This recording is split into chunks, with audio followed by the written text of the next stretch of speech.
Véritable success story de la radio Espace Guinée, les grandes gueules, détentrices des meilleurs scores radio en Guinée, de la meilleure émission talk show, a donné le créneau horaire du départ au bureau et du retour à la maison, récoltant depuis des années consécutives le titre d'émission la plus écoutée en Guinée, toutes catégories confondues. Un grand total de plus de 5 millions d'auditeurs ont été fidèles au talk show Les GG, diffusé jour après jour sur toutes les stations du réseau Adafo Média de 9h à 10h30, un exploit qui restera longtemps dans les annales de la bande FM en Guinée. Mais aussi sur Suite FM Guinée, tous les soirs.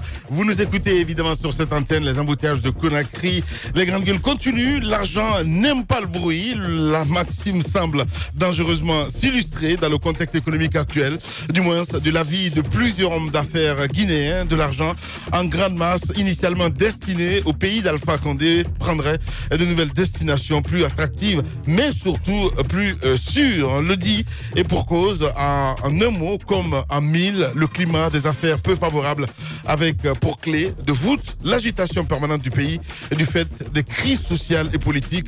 La Guinée est-elle devenue une terre éprouvante pour les affaires?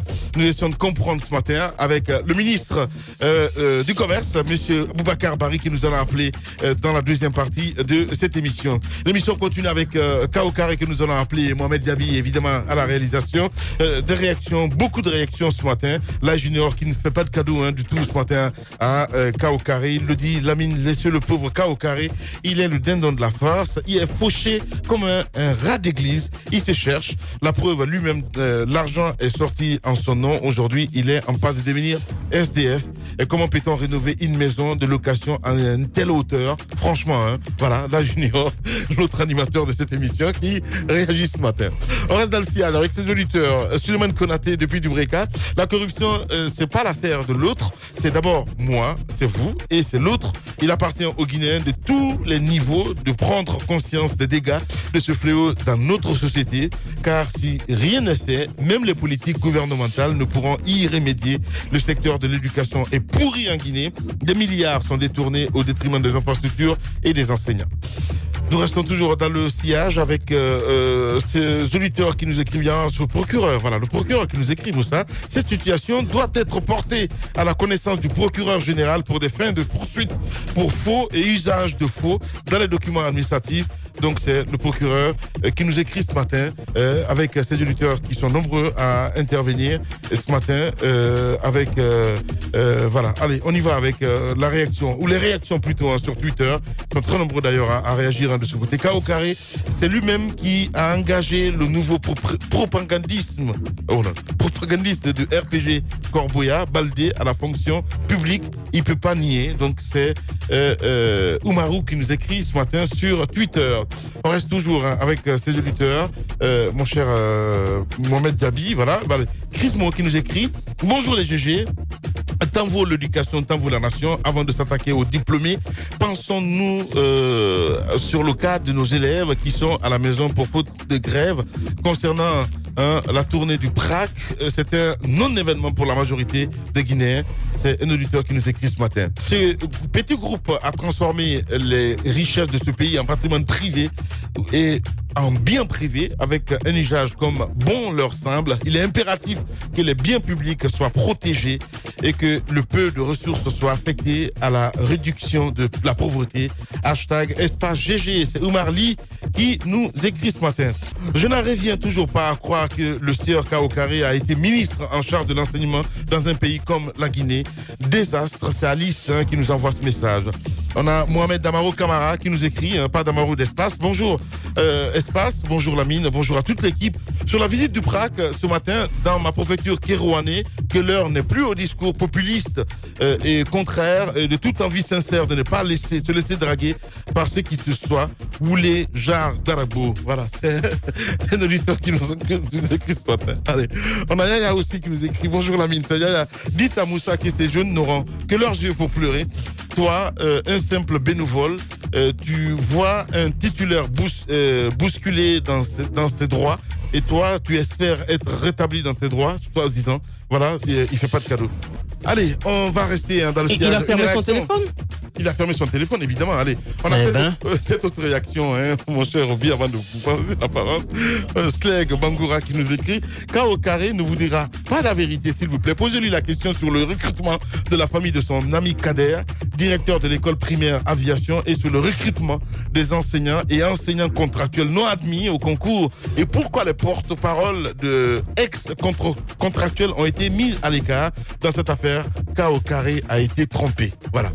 Bien. Une réaction, Roby. Non, ça veut dire qu'il s'apitoie sur son sort. En fait, Moussa, en une seconde, on se rend bien compte que c'est un euphémisme que M. Kao Carré qui s'apitoie sur son sort publiquement. La semaine dernière, il a fermé son téléphone. Oui, mais là, on a droit à une explication parce qu'il s'est dit être fauché, il s'est dit être Blanche-Neige, c'est le mec qui propre comme le linceul, qui n'a pas participé à la corruption, au détournement, etc. Et là, on vient de voir des révélations qui l'accablent sérieusement. Et je pense que sa défense a été très mal placée. Et d'ailleurs, la suite, on lui a tendu la perche parce qu'on a fait l'erreur de le laisser partir. Je pense qu'on aurait écourté la pause et continué avec lui parce que là, ça lui a donné l'occasion de prendre ses jambes à son cou. Je pense qu'aujourd'hui, il est clair que quand vous avez participé à l'administration de ce pays à un certain niveau, vous ne pouvez pas quand même vous dire que vous n'êtes au courant de rien. C'est vrai. Ce n'est pas possible. Ouais. Moi, je tombe des nues. Franchement, quand même, quoi. Et la liste dont Moussa parle, c'est une liste qui vient de ses subalternes. Ouais. Et ces subalternes ne peuvent pas prendre la décision de choisir quand on sait comment ça se passe ici. Le procureur qui nous a écrit, il peut s'autosaisir aussi. Le procureur, il ne fait qu'écrire. C'est ce que tu dis justement. Oui, mais il fait qu'écrire, lui. Il peut s'autosaisir. Absolument. Voilà. Alors qu'il arrête d'écrire et qu'il se bouge. Ouais. C'est ça la réalité. Oui. Moi, je suis d'accord avec le fait que aujourd'hui la justice doit être mise en branle sur un certain nombre de dossiers de corruption, etc. Et d'ailleurs, j'en appelle au Premier ministre de se rappeler un peu qu'il nous avait promis qu'il serait à cheval sur la question de la corruption. Et bien voilà d'autres exemples. Ouais. Pour moi, il est l'heure de frapper très fort avec des exemples pareils. On parle quand même de détournement, on parle quand même de 400 millions de francs guinéens par commune, par mois. Ouais. C'est dramatique. C'est dramatique. Quand on sait que les enseignants, la dernière fois, le syndicaliste était à bas de l'immeuble, il mangeait du pain avec de l'haricot. Franchement. Lamine, moi je trouve que le ministre n'a pas raison de fermer son téléphone. Peut-être, j'espère que c'est le réseau qui est parti. Il a dit quand même qu'il était sur la route. Comme il est en voiture, peut-être qu'il n'y a pas le réseau. Maintenant. C'est un numéro orange, orange couvre tout le pays quand même. Non, parce que belle publicité, hein, oui. On ne l'a pas. Loin de là, vous savez. Loin de là. Non, pas du tout. Personne n'a accusé Kao Carré dans ce studio. Et d'ailleurs, ce que j'ai dit par rapport à son dossier. On a posé des questions. Voilà, par rapport à sa demande, c'était des questions. Voilà. Pour qu'il réponde. Parce qu'il y a une chose avec les différentes. À l'issue de la rencontre que j'ai eue avec quelques personnes, c'est que Kao Carré, il connaît le Cissé dont il a parlé la semaine dernière sur nos antennes. Il a dit un certain Cissé. Il le connaît. Oui. Ils ont échangé ensemble. Il a même donné son numéro de téléphone. Il a été son collaborateur. Quand même. Ils se connaissent absolument très bien. Ouais. Ensuite, l'autre chose que j'ai à relever, c'est que le domicile qu'il occupait auparavant, avant qu'il ne soit ministre, lorsqu'il était DCE, c'était un domicile quand même qui ne répondait à aucune commodité. Ouais. Donc il fallait lui trouver quelque chose. Mais donc, ce ministère quand même, Moussa, j'ai l'impression qu'on envoie les pauvres qui se disent il faut exactement. Pour s'enrichir. Mais t'as vu l'actuel ministre, il l'a dit publiquement à qui veut l'entendre. Non, il est venu pour faire quelque chose. Il est venu pour. Il a dit publiquement, moi je suis venu pour m'enrichir. Donc Lamine. Et pas ça. Alors Lamine, l'argent qui est sorti pour la rénovation du bâtiment, d'abord les 400 millions, et ensuite les 300 autres millions qui ont été prévus, ces montants n'ont pas été imaginés, décaissés, ni dans les caisses du ministère de l'éducation nationale et de l'alphabétisation, ni dans les caisses du programme sectoriel de l'éducation, PSE. Mais c'est un montant qui a été mobilisé en faisant appel à certaines personnes qui bénéficient c'est comme ça. Oui, qui bénéficient des contrats au niveau du ministère. C'est pour ça que vous les entendez tout le temps dire. Alors, allez-y vérifier au niveau, allez-y vérifier au niveau du ministère du budget, allez-y vérifier à la Banque centrale, allez-y vérifier au niveau du ministère des Finances. Vous ne trouverez aucune trace, mais en fait, on sait comment ça se passe. C'est de l'argent généralement qui est dispatché sur les différentes factures que les entrepreneurs viennent.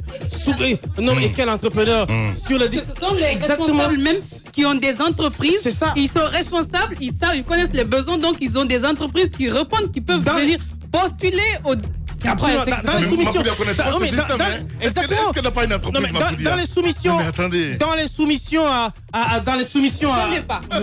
soumissions à marché concurrentiel où on s'arrange à arrêter toute concurrence, on parle de. Il y a un terme qu'ils aiment bien utiliser, je ne sais pas moi, c'est quoi un terme je vais me retrouver d'ici la fin. Ils le font comme ça. Alors, c'est de l'argent. Consultation restreinte. Merci Moussa, c'est exactement le terme. Consultation restreinte. Et donc, on bypass le marché public, on bypass toutes les concurrences qui appellent d'autres entreprises à venir soumissionner et qui parfois ont la compétence. On fait une consultation interne et dans la consultation interne, on choisit un certain nombre d'entreprises de façon très restreinte. Mais en fait, il y a une déjà qui doit remporter, qui est connue, mais qui doit partager le magot avec les autres et les responsables qui ont aidé à avoir ce marché. Et donc, sur les factures déposées, si par exemple la rénovation d'une maison coûte 1 milliard, on vous dit, ben non, mais faites 1,8 milliard, comme ça les 800 000, chacun gagne son compte dedans. Et c'est comme ça que ça se passe. Ouais. Et donc, quand vous allez fouiller partout, vous ne trouverez aucune trace, mais en fait, l'entrepreneur qui rafle le marché vient payer cash la commission. Ouais. Et cette réaction ce matin de la Junior Condé, mon cher Robuste Coupé, il n'y a pas de problème avec qui dit, une camarade d'école, la plus bête de la classe qui a fini vendeuse au marché, me dit qu'elle est engagée dans mon service depuis 1985. Vrai fléau. Waouh. Politiciens véreux, fonctionnaires corrompus, promoteurs immobiliers voyous, justice passive. La Guinée devient-elle mafieuse ? Les grandes gueules d'Adafo Média ne lavent pas plus blanc, mais vous permettent de défendre votre pays en vous informant. Avec les grandes gueules d'Adafo Média, dénoncez les turpitudes, nous garantissons le secret des sources. Envoyez vos documents à espacefmguinée.info, rubrique Contact. Les grandes gueules d'Adafo Média ou le socle de la liberté d'expression en Guinée.